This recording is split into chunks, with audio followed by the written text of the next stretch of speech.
ప్రార్థిస్తున్నాం. క్రీస్తు యేసునందు మిక్కిలిగా ప్రేమించిన మా పరలోకపు తండ్రి, నిత్యుడగు తండ్రి, సమాధానకర్త, ఈ సమయంలో నీ స్తుతించి గణపరిచి మహిమపరిచి నీ నామాన్ని హెచ్చించుటకును అయినా నేను మహిమపరచుటకు నీ బిడ్డలైన మమ్మల్ని తోడుకొచ్చిన దాన్ని బట్టి నీకు వందనాలు. ఎవరి కాలంలో నీ బిడ్డల ప్రభా నువ్వు స్థిరపరిచి నీ పరిచర్యలో నైనా ఘనంగా వాడుకుంటున్న విధానం బట్టి నీకు వందనాలు. ఈ ప్రత్యేక సమయంలో తండ్రి జరిగిన ఆరాధనలో నీ ఉండి సహాయం చేసి అయా ఇదిగో తండ్రి నీ మాటలు వినగోరి నిన్ను సమీపించేటట్టుగా హృదయం వలె తండ్రి మా హృదయాలు తెరవబడేటప్పుడు సహాయం చేయండి.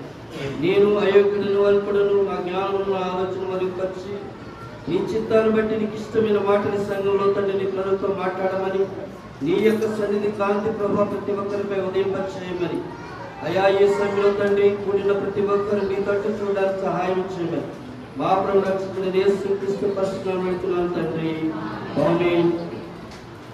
ప్రభు అయిన యేసుక్రీస్తు నామములో మీ అందరికీ కూడా వందనాలు తెలియజేస్తా ఉన్నాను. ఇక్కడ ఈ మధ్య మీరు ఈ ప్రత్యేక ఆరాధనలో నేను మీ మధ్య ఉండడానికి దేవుడు నాకు సహాయం చేసిన దాన్ని బట్టి నేను ప్రభుని ఎంతగానో గర్వపరుస్తున్నాను. దయచేసి ఎవరు మాట్లాడకండి. ఈ వేదిక పైన నేను ఉండడానికి ప్రధాన కారణం ప్రభు అయిన క్రీస్తు నాకు ఇచ్చిన అవకాశాన్ని బట్టి నేను ప్రభువుకి కృతజ్ఞతలు చెల్లిస్తా ఉన్నాను. ఇక్కడ వేదిక మీద నాకు సమయం ఇచ్చిన దైవసేవుడు పాస్టర్ జోసెఫ్ గారు నా కుమారుడు అవుతారు. ఇక్కడ వేదిక పైన ఉన్న మీ పాస్టర్ గారు ప్రమీల మా రెండో మేనత్ గారి యొక్క మనమర, అంటే మేము రక్త సంబంధికులు. అందువల్ల నేను ఇక్కడికి రావడానికి దేవుడు సహాయం చేస్తాడు. ఇలా నా రెండో జిల్లాలో ఇక్కడ వీర వారి యొక్క సత్యనారాయణ యొక్క భార్య సుజీ, ఆవిడ పేరు కూడా ఆవిడ కూతురు పేరు ప్రమీల, ఆవిడ కూతురు కూడా ప్రమీల సుజాత మార్చి. ఈ సందర్భాన్ని బట్టి నేను యాక్చువల్గా నాన్న మేము ఉన్నారని చూడడానికి వెళ్తూ మా ఊరు వెళ్ళి అక్కడ లేదని ఇక్కడికి వచ్చాను.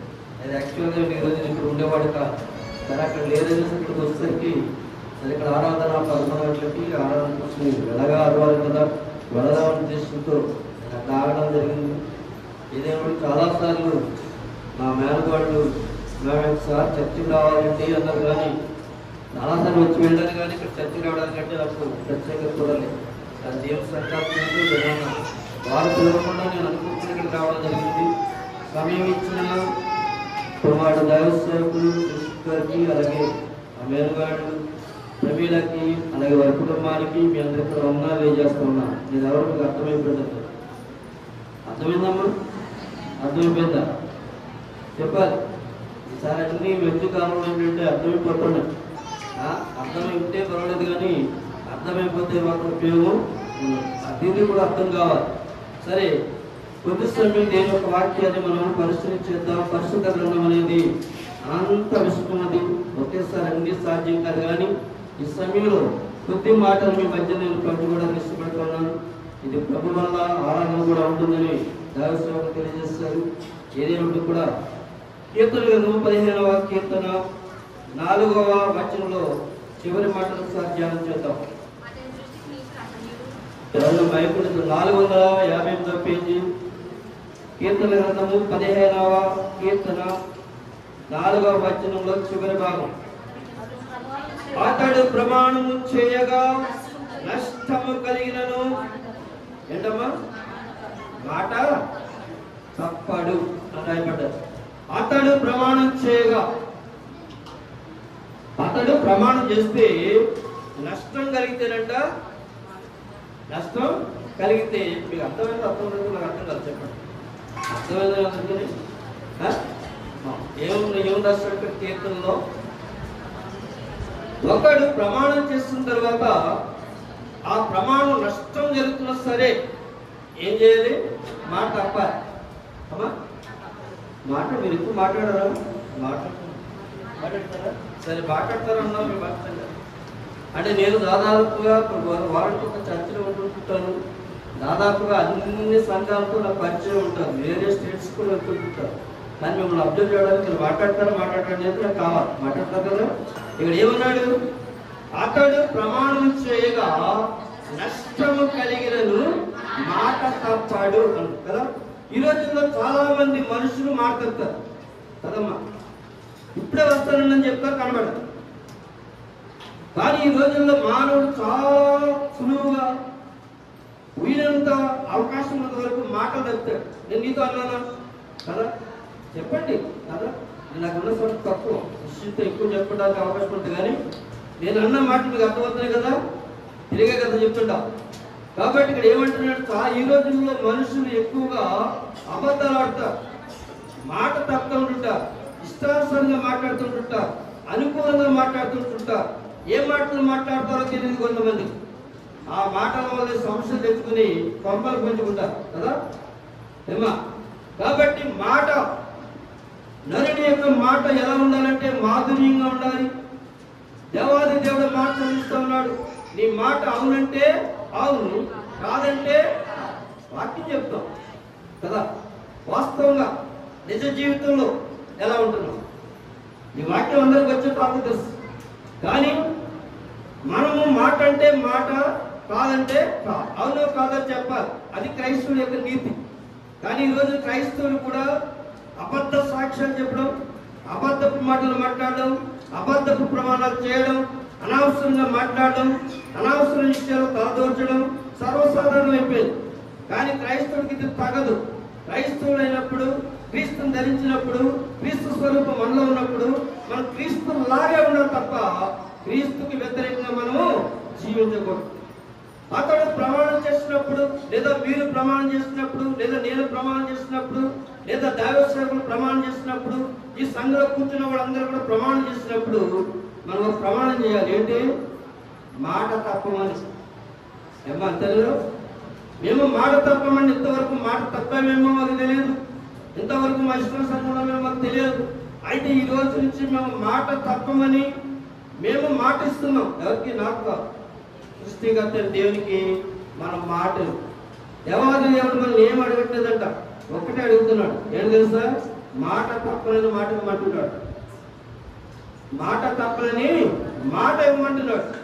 నువ్వు కోట్లు ఇస్తావా, నోట్లు ఇస్తావా, ఎన్ని దేవుడు ఫస్ట్ కావాల్సిందే తెలుసా? మాట తప్పని వాడు కావాలి. మాట తప్పని వాడు నాకు చాలా ఇష్టం. పాస్టర్ గారి దగ్గర మాట చెప్తారు, పాస్టర్ గారి దగ్గర మాట చెప్తారు, నెక్స్ట్ సంఘ పెద్దల దగ్గర మాట చెప్తారు, ఊరోళ్ళు ఒక మాట చెప్తారు, ఊరు బయట ఒక మాట చెప్తారు. మీరు ఖాతాలు పెట్టి చాలా మంచి వాళ్ళు కూడా, నాకు ఇదే ఫస్ట్ టైం కదా. మీరు ఎవరికైనా గుర్తుకున్నట్లయితే నేను హృదయపూర్వక దేవుడు వందనాలు చేస్తా ఉన్నాను. ఎందుకంటే గుర్తుకుందంటే భారం అని అర్థం. దేవుని వాక్యం మనకి హృదయం తాకిందంటే మారు మారు మారు వారు మనసు కొన్నన్నారు. కాబట్టి ఈ వాక్యము చాలా మందిలో ఫలించాలనేది నేను ఆశిస్తా ఉన్నా. కాబట్టి ఇక్కడ మనం మాటలు అర్థమవుతుందమ్మా. కాబట్టి ఈ రోజుల్లో మన మాట తీరు ఎలా ఉంది, మన ఆలోచన విధానం ఎలా ఉంది, మన నడక, మన ప్రవర్తన, మన ఆలోచన, మన యొక్క ఊహలు ఎలా ఉంటున్నాయి అనేది దేవుడి మధ్యాహ్నం వేళ మనల్ని పరిశోధించబోతా ఉన్నాడు. ఈ యొక్క సమయంలో న్యాయాధిపతి గ్రంథం 11వ అధ్యాయం ఫస్ట్ వర్స్. చాలా మంది ఉన్నారు మాట తప్పని వాళ్ళు, మాట తప్పిన వాళ్ళు కూడా చాలా మంది ఉన్నారు. కానీ మాట తప్పని వాళ్ళు ఒకరిద్దరిని మీకు పరిచయం చేస్తూ 11వ అధ్యాయం మొదటి చదువుతాం చూడండి. గిలాదు వాడైన యెఫ్తా పరాక్రమము గల బలాఢ్యుడు. చాలు చదివించారు. కానీ గిలాదు వాడైన యెఫ్తా పరాక్రమము గల బలాఢ్యుడు మాట మాట్లాడతాను. ఈ ఒక్క మాట చెప్పడానికి నేను ఒక ప్రశ్న తీసుకుంటాను. గిలాదు వాడు ఎవరు, యెఫ్తా ఎవరు, అతను ఉన్న బలం ఏమిటి, అతను ఉన్న పరాక్రమం ఏంటి, చాలా అర్థాలు ఉన్నాయి. అంత రోజులకు వెళ్ళదు. కానీ గిలాదు ఒక వ్యక్తి ఉన్నాడు, అతని పేరు యెఫ్తా. అతడు చాలా బాసాలి, పరాక్రమశాలి. అంటే ఏంటంటే యుద్ధానికి వెళ్తే ఓడిపోకుండా తిరిగి వచ్చేవాడిని పరాక్రమశాలి అంటారు. యుద్ధాలు అతను వెళ్తుంటారు, కానీ యుద్ధంలో నిలబడి దాన్ని విజయంగా మలుచుకుని వెనక్కి రాగలిగే వ్యక్తిని పరాక్రమశాలి అంటారు. కాబట్టి ఇతనికి ఏం పేరు? పరాక్రమశాలి. బైబిల్లో మాట్లాడుతున్న మాట చాలా స్వచ్ఛమైన మాట, చాలా స్వచ్ఛమైన మాట, యథార్థమైన మాట బైబిల్ మాట్లాడతారు. అందరికీ బైబిల్ విషయం. ఈ యొక్క వ్యవస్థాపకులు కూడా దేవుని మాటని 100% నెరవేర్చిన దైవ సేవకుడు ఆకలిగంజుడు దేవదాసయ్య గారు. 100% దేవుని కొరకు నిలబడిన వ్యక్తుల్లో మొదటి కోవలోకి వస్తాడు ఈ శతాబ్దం. కాబట్టి ఇలాంటి దైవ సేవకులు చాలా అద్భుతంగా దొరుకుతారు.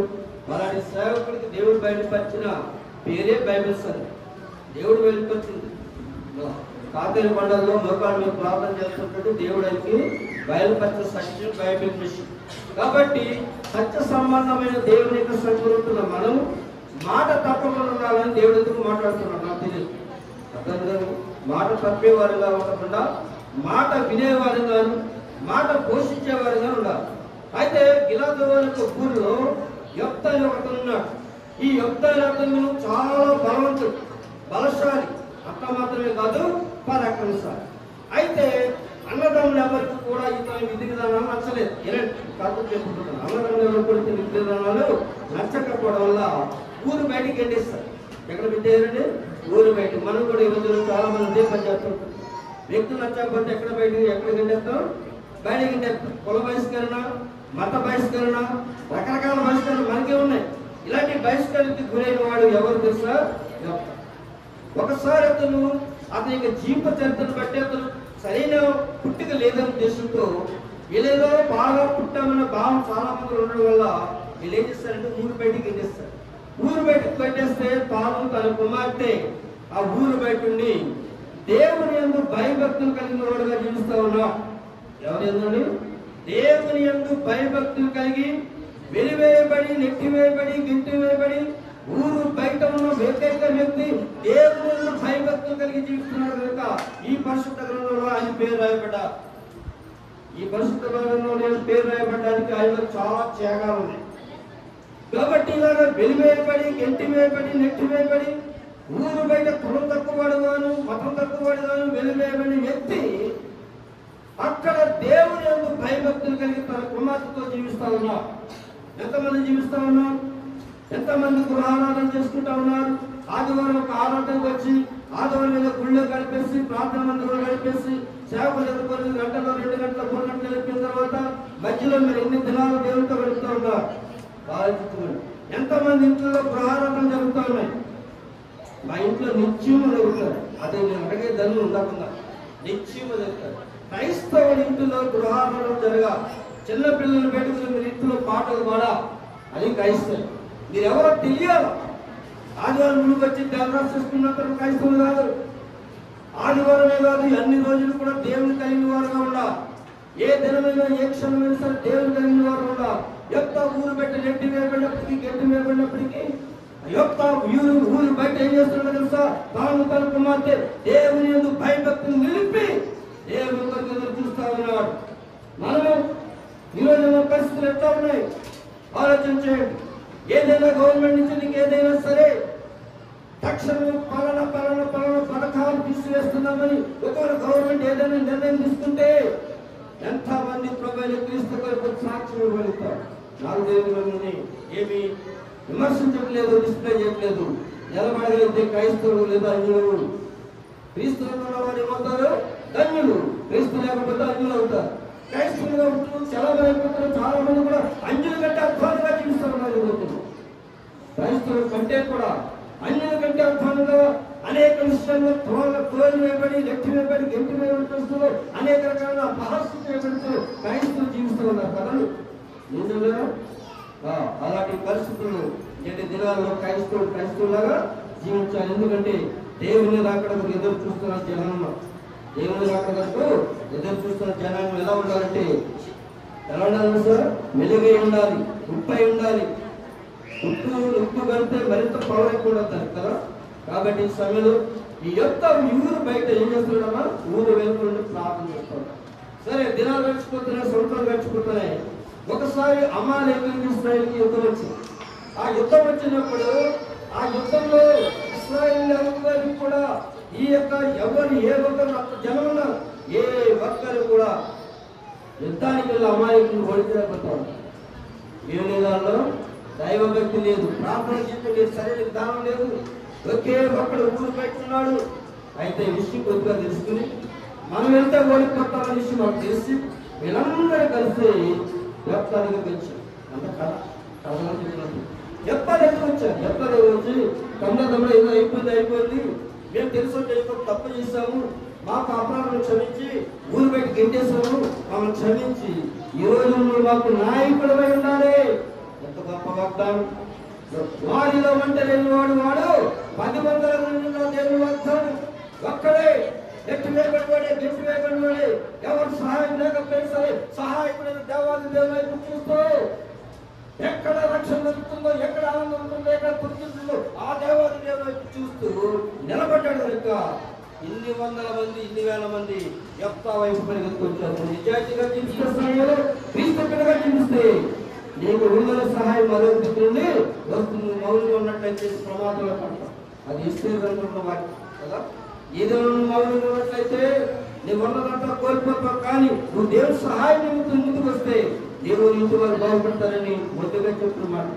కాబట్టి ఇప్పుడు ప్రియులారా విషయం చాలా వేగవంతున్నాం. కాబట్టి ప్రభువులో ఉంటున్న మనము ఎలా ఉండాలి తెలుసా? నిలబడితే దేవుని కొరకు నిలబడాలి. ఎలాగా?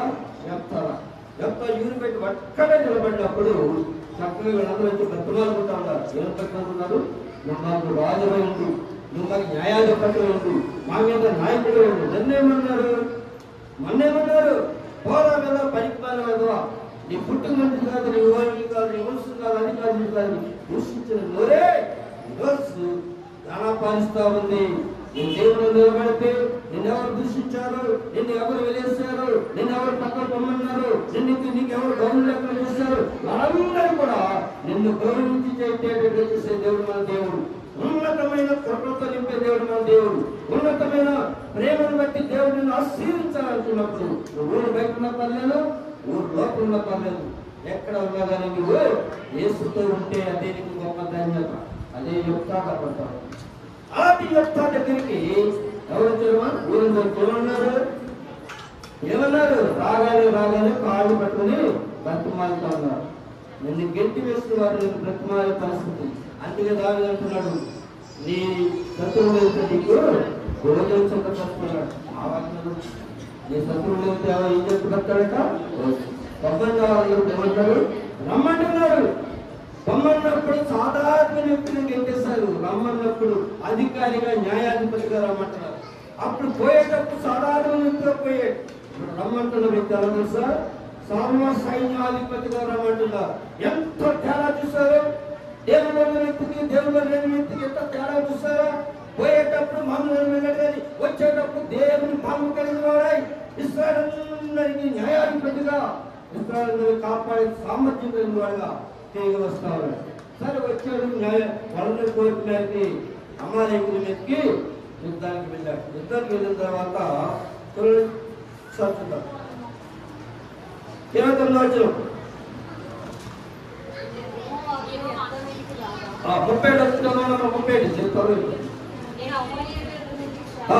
37 వచనం.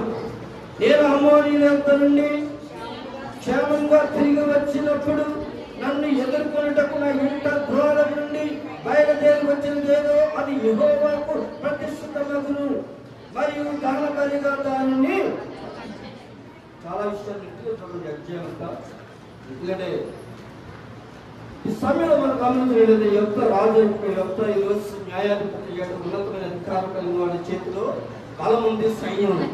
అందరితో వెళ్తున్న సైన్యాధిపతిగా ఉన్న యెఫ్తా ఏం చేయడం సార్? తన బలాన్ని నమ్ముకోలేదు, తన ఎన్నుకున్న ఇశ్రాయేలుని నమ్ముకోలేదు, తన ఎన్నుకున్న సైన్యాన్ని నమ్ముకోలేదు. ముఖాన్ని యెఫ్తా ఉండే పని చేస్తున్నారు. దేవా, నేను అమ్మోనీయుల యొద్దకు వెళ్తున్నాను, నా శత్రువు దగ్గరికి వెళ్తున్నాను, నా వెనుక సైన్యాన్ని బట్టి నేను నమ్ముకోవట్లే, నా మందున్న వాళ్ళని బట్టి నమ్ముకోవట్లేదు, నా కుడి వైపు ఉన్న వాళ్ళని బట్టి నమ్ముకోవట్లేదు, ఎడమ వైపు ఉన్న వాళ్ళు నమ్ముకోవట్లేదు. ఇంత మట్టుకు నన్ను కాచి కాపాడి నాకు శక్తిని భావించిన నీ అందరూ నమ్మకం కలిగి ఉన్నా. ఉన్నదా? మీకున్నదా బలము, శక్తి, బలము? ఇక్కడ చూస్తారు యెఫ్తా ఎవరిని నమ్ముకోకుండా ఎవరిని నమ్ముకుంటూ వచ్చాడో వాళ్ళని నమ్ముకుంటూ వచ్చి ఈరోజు సైన్యాన్ని ముందుకు తీసుకెళ్లే ముందు గోఖా నుంచి ప్రార్థన చేస్తా ఉన్నాడు. ఏం ప్రార్థన చేస్తున్నా? నేడు ఈ దినమున నేను యుద్ధానికి వెళ్తున్నాను. ఈ యుద్ధంలో అమోనీయులను నా చేతికి అప్పగించిన తర్వాత నేను ఇంటికి తిరిగి వస్తా. అలా వచ్చేటప్పుడు నేను నీకు కృతజ్ఞతాస్తుతులు చెల్లిస్తా. తెలుస్తున్నాను. ఎంత గొప్ప మాట చూస్తారో. నేను కృతజ్ఞతాస్తుతులు చెల్లిస్తాను. మనమ్మడికి చేసుకుంటా ఉన్నాడు. దేవుడు చేసిన ప్రతి ఉపకారాలకు మనం ఏం చేయాలి? వడంబడిక చేసుకుంటూ ఉన్నాడు, ఒప్పందం చేసుకుంటున్నాడు. దేవా, నేను అమ్మోనీయులతో యుద్ధం చేసి తిరిగి వస్తాను. ఆ వచ్చేటప్పుడు నా ఇంట నుండి వచ్చినది ఏదో మొదటిది నీకు ఇస్తాను. మనం చెప్పండి, పక్కన బాగుంటే పక్కన పాస్టర్ పక్కన కోడి బాగుంటే కాదు, మన కోడి బాగుంటుంది. ఈ టైప్ ఆఫ్ జనరల్ పర్సన్ ఇష్టపడదు. కానీ మొదటగా మన ఇంట్లో స్టార్ట్ అవ్వాలి దైవ భక్తి. యెహోషువ అంటున్నాడు, నేను అనుమతించి వారు యెహోవాను సేవించదను. మీరు మీ ఇష్టం వచ్చిన దేవతలు ప్రేమించండి లేదా ఆరాధించడం కాదు. నా కుటుంబం మాత్రం ఏ సృష్టికర్తలు దేవుని నమ్ముకొని ఈ కాలాన్ని ప్రాణం చేస్తాను, ఆ సృష్టికర్తలు దేవుని మాత్రమే ఆరాధిస్తాను. అది వడంబడిక. ఏంటండి అది వడంబడిక. అందరూ కొట్టేది కొట్టి యెహోషువ మాత్రము కొట్టుకోవాలి. ఆ కుటుంబంగా నీ కుటుంబం ఉంటే ఆశీర్వదించబడుతుంది, దీవించబడతాడు. అది చెప్తా అంటున్నాడు, నా ఇంటికి నేను వస్తే దాన్ని నేను బలిస్తానంటే అని వెళ్ళాడు. ఇద్దరు వెళ్ళాడు, యుద్ధం అయిపోయింది. యుద్ధంలో విజయశీలే తిరిగి వస్తా ఉన్నాడు. వచ్చిన తర్వాత చూడ 36 రోజులు ఆమె నా తండ్రి యెహోవాకు మాట ఇచ్చింటివా 34 రోజుల దాని వివరణ చూడమా. యెఫ్తా మిస్పాలో ఉన్న తన ఇంటికి వచ్చినప్పుడు తన కుమార్తె కంగుర సితార నాట్యముతో తండ్రి దగ్గర కూడా వచ్చింది. ఎవరైతే చూడండి, గొప్ప విజయంతో తండ్రి వస్తున్నాడంటే కుమార్తెలు ఎంతో సంతోషం. గొప్ప విజయంతో భర్త వస్తున్నాడంటే భార్యకు ఎంతో సంతోషం. గొప్ప విజయంతో ఆ యొక్క ఇంటి వారు వస్తున్నారంటే ఇంట్లో వాళ్ళు సంతోషిస్తా. నీ కుమార్తె టాప్ లో ఉందనుకోండి, ఎడ్యుకేషన్ లో మంచి టాప్ పొజిషన్ లో ఉంది. ఇంట్లో వాళ్ళు ఏం చెప్తారు, ఒక ఐఏఎస్ కో ఐపీఎస్ కో దేనికో సెలెక్ట్ అయింది, లేదా డాక్టర్ కో ఇంజనీర్ కో సెలెక్ట్ అయింది. ఏం చేస్తారు మనందరూ స్వాగతం పలుకు కదా. ఇంట్లో వాళ్ళకి ఎక్కువ ఆనందం ఉంటారు. కాబట్టి ఆ విధంగా అమ్మాయి కూడా ఏం చేస్తా, అమ్మ నాన్నగారు అమ్మ నేను విజయం చేసి వస్తా ఉన్నారు కాబట్టి నేను వెళ్ళి నాన్నగారికి వెల్కమ్ చెప్తాం, ఆడియో వెల్కమ్. ఆ అమ్మాయి యూత్కి సంబంధించిన ఆర్కెస్ట్రా మెంబర్ అంట. అందుకని ఆ అమ్మాయి వెనకాల చాలా ఎవరు వస్తున్నారు. ఆ అమ్మాయి వెనకాల పాటలు పాడి ఉన్నారు, మ్యూజిక్ పాడి ఉన్నారు. అందరూ తీసుకుని ఒక టీంనే బయలుదేరి ఎవరి కోసం తండ్రిని చక్కగా తను ఆహ్వానించాలని బయలుదేరుతారు. బయలుదేరి ఆనందంతో తండ్రి వస్తూ ఉన్నాడు, కుమార్తె వెళ్తా ఉంది. మధ్యలో వాళ్ళిద్దరు కూడా పక్కన ఒకరు చూస్తున్నప్పుడు ఆ తండ్రి అంటున్నాడు, అయ్యో కుమార్తె, నాకు ఎంత పేద కలిగిస్తావమ్మా, నేను యెహోవా యొక్క మాట ఇచ్చినాను, నీ బెనిఫిట్గా లేదు. చూసారా తండ్రి మాట. అతడు ప్రమాణం చేయగా నష్టం వచ్చినను మాట తప్పడు. ఎదురుగుండా వస్తున్నది తన కుమార్తె. వెళ్ళేటప్పుడు తను చెప్పిన మాట తెలుసా, నా ఇంట నుండి ఏదైతే మొదట వస్తుందో అది పెద్ద కొడుక పెద్ద కూతురా లేదా నా తల్లి భార్య ఎవరు కాదు, ఎవరు వస్తే వాళ్ళు ఓన్లీ వన్ చాయిస్. నేను ఇచ్చేది శ్రేష్టమైనది, నా ఇంటిలో తీస్తాను. ఇంత ప్రమాణం చేసుకుంటాను.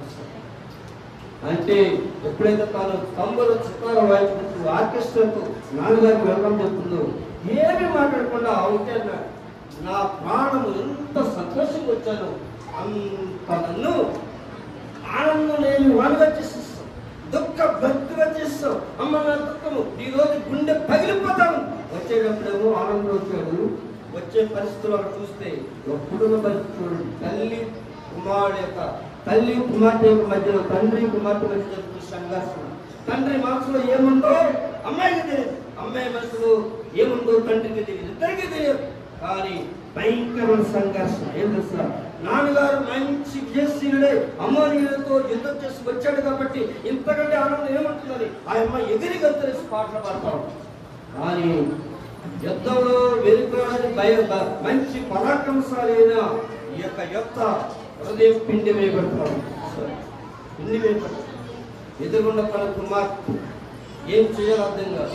ఒక పక్క దేవుడు కనబడుతున్నాడు, ఒక పక్క దేవుని చంద్రుడు వాగ్దానం కనబడుతుంది, ఒక పక్క డాక్యుమెంట్స్ కుమార్తె కనబడుతుంది. ఇది చూస్తే ఆనందం, ఇది చూస్తే గుండెలు పిండి వేస్తాను. భయంకరంగా ఇది చూస్తే దేవుని దగ్గర నేను మాట ఇచ్చాను, ఇది కుమార్తె ఏం చేయాలో అర్థం కాదు. హృదయం నిబ్బరం చేస్తుంది. ఒకటి అయ్యో నా కుమార్తె, నేను యెహోవా యొక్క ప్రమాణం చేస్తాను, విని తీయలేను. ఏ ప్రమాణం చేస్తాడు చెప్పాడా? అప్పుడు చెప్పండి, జాగ్రత్త అప్పుడు చెప్పండి. ప్రమాణం చేస్తే ఇవ్వండి డాడీ, దానికి ఏముంది కదా, ప్రమాణం చేస్తే ఇవ్వండి దానికి ఏముంది. అప్పుడు మాటలు కావాలా? నా కుమార్తె, నా హృదయం పిండి వేయబడుతుంది, నా హృదయం అంతా ఎంత భయంకర పరిస్థితులు ఉన్నాను, రోగంతో ఉన్నాను, వేదతో తట్టుకోలేకపోతున్నాను, ఈ సమయం ఏం చేయాలో అర్థం కావట్లేదు, నా కుమార్తె అని హృదయం ఏడ్చేటట్టుకుంటూ చెప్తే ఒకటే మాట్లాడతాడు. అంత దుఃఖంలో అంత బాధతో కూడా అన్నమాట, నేను నా దేవాది దేవుడు వాగ్దానం చేస్తాను వేడుకు. ఎలాంటి వాగ్దానమైనా సరే 100% నెరవేర్చాలి డాడీ. ఉన్నారా మీ కుమార్తెలు ఎలాగా? ఉన్నారా మీ కుమారులు ఎలాగా? మీ కుమార్తెలు సంఘంలో ఈ రోజు తండ్రి యొక్క వాగ్దానాన్ని నెరవేర్చే పరిస్థితిలో మీరు ఉన్నారా? ఉండకపోతే సరి చూసుకోవాల్సిన అవసరం ఉందని దేవుడు చూస్తా ఉన్నారు. జాగ్రత్త. వాగ్దానాలు చేసేసి ఊరికే వెళ్ళిపోయేకి ఆశామాసి దేవుడు కదా మీరు ఆరాధిస్తున్నది. మీరు నేను ఆరాధిస్తున్న దేవుడు అగ్ని కంటే మహా దహించిన దేవుడు మనం ఆరాధిస్తున్నాం. అబద్ధమాడుగా నరుడు కాదు. అబద్ధమాడిన దేవుణ్ణి మనం సేవిస్తున్నప్పుడు మనం కూడా అబద్ధమాడకుండానే ఉండాలి. ఉంటేనే క్రైస్తవుడు, లేదంటే ముందే చెప్పాను అన్నాడే. కాబట్టి నిజ క్రైస్తవులు రక్షించగలిగితేనే ధన్యులు, లేదంటే అన్యుల కింద మార్చుకొచ్చాడు. ఆ కుమార్తెకి తండ్రికి జరుగుతున్న సంఘర్షణలో తండ్రి చెప్తా ఉన్నాడు, అమ్మా నేను అమాయకుల మీద యుద్ధం చేసి తిరిగి వస్తే నా ఎంత నిండు వచ్చే మొదటి దాన్ని భరిస్తానమ్మా. సంతోషంగా ఉంటాడు మాట.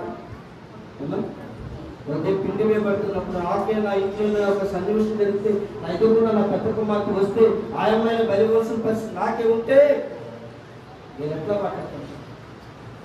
అదే పరిస్థితి నీకుంటే ఎలా మాట్లాడతాను? మీకు తెలియదు.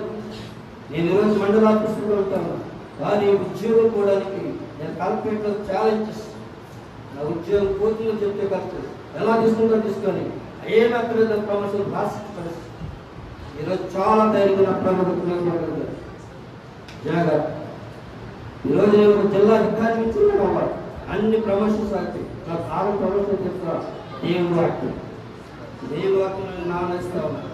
దేవుడు వాక్యం ఈరోజు నేను జిల్లాల మీద అధికారం అవ్వడం బట్టి కూడా ఈరోజు నా ప్రభు నాకు అధికారం బట్టి నేను ఎక్కువ సంతోషిస్తా ఉన్నాను. నాకు ఇష్టమని కాబట్టి నేను పేస్ట్ చేస్తున్నట్టు ఏదో ఆశ్రమాసం క్రైస్తవులుగా అల్లాడప్ప క్రైస్తవులుగా బతుకు నేను క్రైస్తవులుగా ఉంటే మాత్రము నా పరికరంలో పలుకుతాం.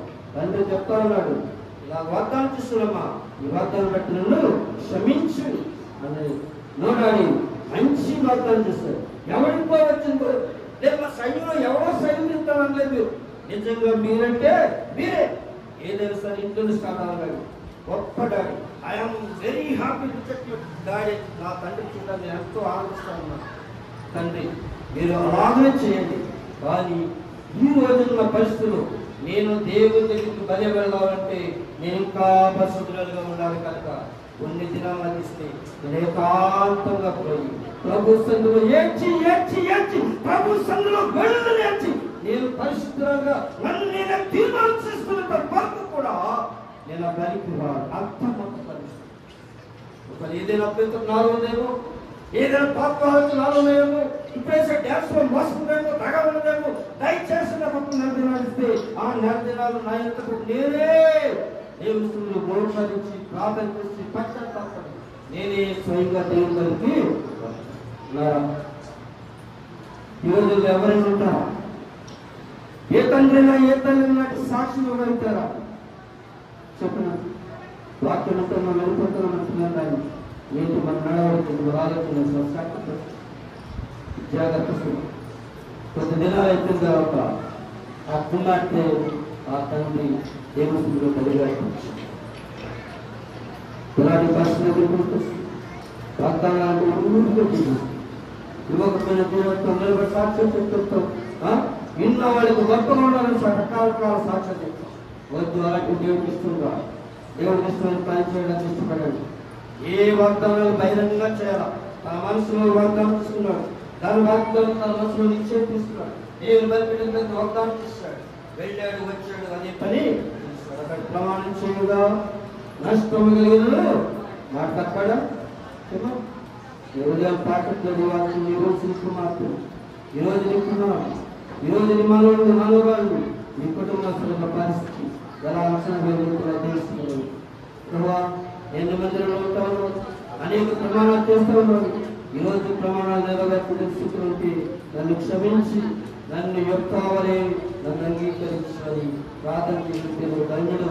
అలాంటి రూపం మాకు అలాంటి అలర్పులు కావాలి. మరొకటి చూస్తున్నాడు, దావీదు అబ్రహాము చూసినట్లయితే అబ్రహాము కూడా దేవాది దేవుడు వాగ్దానం చేసిన బిడ్డలు ఇంచుమించు 100 సంవత్సరాలు పుట్టే ఆ అబ్బాయి పెరిగి పెద్దవాడయ్యాడు. ఆ పెరిగి పెద్దవాడైన తర్వాత దేవుడు అడుగుతున్నాడు, 15 లక్షలు ఉంటుంది. అబ్రహాము దేవుడు పరిశోధించాడు. ఏం చేశాడు? పరిశోధించాడు. అబ్రహాముతో దేవుడు మాట్లాడుతున్నాడు, అబ్రహామా వెరీ గుడ్, నా వాగ్దానాన్ని నెరవేర్చుకున్నాను. చూసారా, దేవుడు వాగ్దానం దేవుడు నెరవేర్చుకున్నాడా లేదా? నెరవేర్చుకున్నాడు.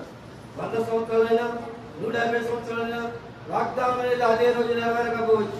నీకు పుట్టిన బిడ్డ డాక్టర్ అవుతాడంటే మంచి రోజు డాక్టర్ అవడు.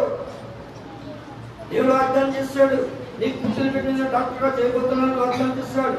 వాగ్దానం చేయడానికి వాగ్దానం చేసిన దేవుడు అబద్ధపడి నరుడు వాగ్దానం నెరవేరుస్తాడు. ఇప్పుడు తగిన సమయం నువ్వు హెచ్చరికబడినట్లు ఆయన దగ్గర నష్టం కింద అణిగి మణిగి దేవుని కొరకు పెరిగినప్పుడు మాత్రమే సాధ్యం. అయ్యా నాకు వాగ్దానం చేస్తావు కదా అంటే దానికి సమయం అది. అబ్రహాము దేవుడు వాగ్దానం చేస్తాడు. ఆ వాగ్దానం చేసిన మేరకు కుమారుడు పుట్టాడు. పెట్టి చక్కగా హ్యాపీగా అబ్రహాము కుమారుడు ఏమన్నాడు? ముసలాయన ముచ్చట్లు కదా, ముసలాయన కదా, ముసలాయన ముచ్చట్లు మనవాడితో ఆడుకునే పరిస్థితుల్లో కొడుకొచ్చాడు. అలాంటి పరిస్థితుల్లో ఆ మనవాడితో ఆడుకోవాల్సిన పరిస్థితులు కొడుకుతో ఉంటే ఆ కొడుకుతో ఏం సంపాదిస్తున్నాడు, ఏం చేస్తున్నాడో తెలియదు. కానీ ఒక ఫైన్ డే, ఒక రోజు దేవుని స్మరణ పడతా ఉంది. అబ్రహామా చిత్తం ప్రభావం అలవాటు. చిత్తం ప్రభావ నీకున్న ఒకే ఒక కొడుకున్నది కాలేవాలి. ఒకే ఒకటి ఇస్తున్నాడంటే ఆల్రెడీ కొడుకున్నాడు భూమికి. అది విషయం గవర్నమెంట్ చాలా. కాబట్టి దేవుడేమో చుక్కను చూడరా అని చెప్పాడు. స్టాప్ లేదని చెప్పాడు. ఈలోపు శారం ఒక చుక్కను చూపించింది. ఎవరిని? ఆగనే ఐగుప్తులను. దాంతో కొడుకు పుట్టాడు. దాంతో సమస్య తయారై నేను అక్కడ వెళ్ళలేదు. కానీ అబ్రహాము దేవుడు ఒక వాగ్దానం చేసి ఆ వాగ్దానం చేసిన కొడుకు సగం టైం వచ్చిన తర్వాత ఆ వాగ్దానం చేసిన కుమారుడు దేవుడు అంటున్నాడు, నాకు కలిపారు. నిజంగా అసలే ముసలై చూడబోతే వాగ్దానం ఏమో ఆకాశ నక్షత్రాలు భూమి మీద ఉండే సముద్రపు ఇసుక తీరజుతో ఒక్కడే ఒకరిచ్చాడు. ఈ ఒక్కడిని కూడా దేవుడు బలి మాట్లాడు. చాలా మనం అనుకున్నంత ఈజీగా దేవుడు వెళ్ళడము ఆసక్తిగా కాదు. కానీ విశ్వాసం అనేది నిరీక్షించి వాటి యొక్క విశ్వాసం నిరీక్షణ తక్కువ ఉండక నిరీక్షణ రాబోతున్న కాలానికి మనం ఇది కలిగి ఉన్నామని చెప్పడం విశ్వాసం. ఇది కలిగి ఉన్నాను నాకు తెలియదు నాకు చెప్పడమే. రాబోతున్న కాలంలో ఏమి జరుగుతుందో ఇప్పుడు చెప్పడమే విశ్వాసం. రాబోతున్న కాలంలో నేను కలిగి ఉంటాను, ఇది నాకు ఉన్నది. పాలు అందించగలరు. మట్టుబడి సేవ వచ్చినప్పుడు ఎవరెవరో ఏదో అంటే అవన్నీ నచ్చుకుంటే ఇక్కడ దేవుడు చెప్తుంటే అందరూ ఎదురుపడుతున్నారు. కానీ అయ్యా నాకు లండన్ సైకిల్ కావాలన్న ప్లాన్ చేస్తే నెక్స్ట్ డే వీక్ సత్యలో కూర్చుని దేవుడు బంగాళాలను సంధిస్తూ దేవుడు అనుకుంటున్నందుకు బంగాళాలను దేవుడు ఆమె ఇంగ్లాండ్ సైకిల్ ఇచ్చాడు అంటే ఏది ఇంగ్లాండ్ సైకిల్ ఉందో మీరు మాట్లాడుతున్నారు. గర్భం ధరించాను డెలివరీ అవడానికి కొంచెం టైం పడుతుంది. విశ్వాసం గర్భం ధరించాడేనా ఆ విశ్వాసం గర్భం ద్వారా సర్టెన్ టైంలో ఆ ఇంగ్లాండ్ సైకిల్ దేవుడు ఇది కూడా అప్రాంగాలు పరిస్థితులు అప్రాంగా యొక్క పరిస్థితులు అలా జరుగుతున్నప్పుడు కొడుకునిమ్మంటే ఏమాలి. మనమైతే నా భార్య చెప్పాను, మా అన్నదమ్ములు దావమన్నా ఆట మాట్లాడుతాను. అసలు నువ్వు అడిగిందే కరెక్ట్గా ఫస్ట్ నువ్వు అడిగిందే ఫస్ట్ రిమార్క్ ఏం తెలుసా? దేవా నువ్వు నన్ను ఎంతగా మోసం చెప్పాను.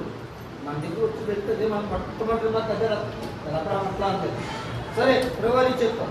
అన్ని రెడీ చేసుకున్నాడు. మరే కొండకు వెళ్ళిపోతున్నాడు. ఆ మనుషులందరూ ఆపేస్తాడు. ఆపేసిన తర్వాత కొడుకు వెళ్తాడంటే తండ్రి అన్ని ఉన్నాయి కానీ దానివల్లి పసుపు వేసి అని అంటాడు. ఏ దానివల్ల శాఖపరిచి దానివల్ల అన్నాడు. వెళ్ళాడు. ఎన్ని వాళ్ళు ఏం చెప్పాడు సార్? మేము తిరిగి వచ్చేదామని ఏమన్నాడు? తిరిగి వచ్చేదాన్ని తిరిగి వచ్చామని ఎక్కడ వెళ్తున్నారండి? పైకి ముందు వెళ్తున్నారు. ఇద్దరు అందరూ ఒకడెవరు బలి కోసం వెళ్తున్నాడు. ఒకడు తిరిగి వచ్చేదమో అనాలా వచ్చేదమో అనాలి. కానీ వచ్చేదం అంటలో అబ్రహాం ఏం చూస్తాడు తెలుసా? వాగ్దానం చేసిన దేవుడు కాలిపోయిన కొడుకుని మళ్ళా తిరిగి కల్పించాడు. దానబలి అంటే ఏమీ మిగలకుండా, దానబలి అనే మాట అర్థం ఏంటంటే మాకు సైన్స్లో డెఫినేషన్ ఉంది. ఆ భూమిలో ఏమి తయారు చేయడానికి అవకాశం లేదని దానబలి. అలాంటి భూమిలో నుంచి కూడా నా దేవుడు జీవం పోయగలని చెప్పేసి మట్టి నుంచి తయారు చేస్తాడు. అంత నమ్మకాన్ని అనుకుంటా దాని వెళ్ళాడు.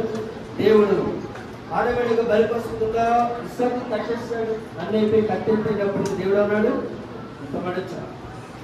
ఆడ అబ్రహాము తన జీవితంలో వాగ్దానం నెరవేర్చాడు లేదా? నరికేస్తాడండి. కచ్చి పట్టుకున్న క్షణమే తన కుమారుడు బలి అయిపోయిన భావించాడు. ఎట్టి పరిస్థితుల్లో తన కుమారుడు బతికి తర్వాత సంగతి ఆడు దేవుని దగ్గర ఒక్కడే ఒక కొడుకైన తన కుమారుడు కూడా దేవుని సంగతి ఏం చేస్తాడు? బలిచ్చాడు. బలిచ్చి తిరిగి మన వాగ్దానాలు చూస్తూ ఉంటున్నాం, మన ప్రమాణాలు చూస్తూ ఉంటున్నాం. అన్నింటి శ్రేష్ఠమైన మరింత ఖచ్చితంగా భరించింది ఎవరంటే మన పరలోకమైన తండ్రి ప్రభువైన క్రీస్తు ఉంటారు. తన ఏకైక కుమారుని నీ కొరకు నా కొరకు బలిచ్చాడు. బలి మాత్రం కంప్లీట్గా ఇచ్చాడు. అక్కడ అబ్రహాము మనసులో బలిచ్చాడు. ఇక్కడ మనం చూసినట్లయితే దేవుని వాగ్దానం 100% నెరవేర్చింది. ఆయన ద్వారా ఈరోజు మనం ఏకాత్వం కాకుండా ఆయనతో కలిసి జీవించి పాపాల నుంచి బంధకాల నుంచి విముక్తి పొంది దేవుని కొరకు జీవించే అవకాశం దేవుడు మనకి ఇచ్చాడు. కాబట్టి అక్కడ ప్రమాణం చేయగా ఎందుకు మాట్లాడతాడా? మనం ఎలా పరిచయం చేసుకుంటాం? ఈరోజు బాలకు కూడా వెళ్తున్నారు కదా. ఈరోజు సంస్కారం కూడా వెళ్తున్నాం. సంస్కారం అడుగుపెట్టే ముందు వ్యవసాయం చాలా హెచ్చరిక చేస్తాను. నేను నీవే పరిశీలించుకో ఏ విధంగా సమస్య కాదు. రోజు దేవుడితో మాట్లాడుతూ ఆ రోజు అబ్రహాము దేవుని సుందర వాగ్దానాన్ని మరిచి ఏమాత్రం వెనుకలు వేయకుండా అదే వాగ్దానాన్ని 100% అర్పించాడు. ఒక్కటే కూతురు యొక్క ఆమె కాక మన బిడ్డలు ఎవరూ లేరు. ఆ బిడ్డలిస్తే బిడ్డలు ఎవరో ఆలోచించలేదు. దేవుని సుందర బలి ఇవ్వడమే శ్రేష్టమైనది. ఏ వాగ్దానమే కరెక్ట్ అని ఆలోచించింది. ఆ రోజు అక్కడ ప్రమాణం చేస్తాడు. ఆమె ప్రమాణం చేసింది. దేవుని సుందరం చాలా మంది ప్రమాణిస్తున్నారు. వారి అప్రమాణికుల గురించి జకరియా గ్రంథంలో ఉంది. నేను చెప్పినది ఎప్పుడైనా మీరు చూస్తే అప్రమాణికులు ఎలా ఉంటారో చూస్తాం. వీళ్ళందరూ కూడా ప్రమాణికులు. దేవుడు ఈరోజు మీరు ప్రమాణం చేస్తున్నారు.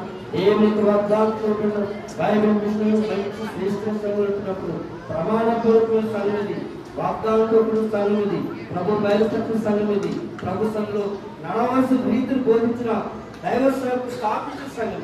ఈ సంఘానికి వాగ్దానం చేసినప్పుడు మనం ఏం చేయాలి? మాట తప్పకుండా ఎక్కడ నడవండి తప్పదు కదా.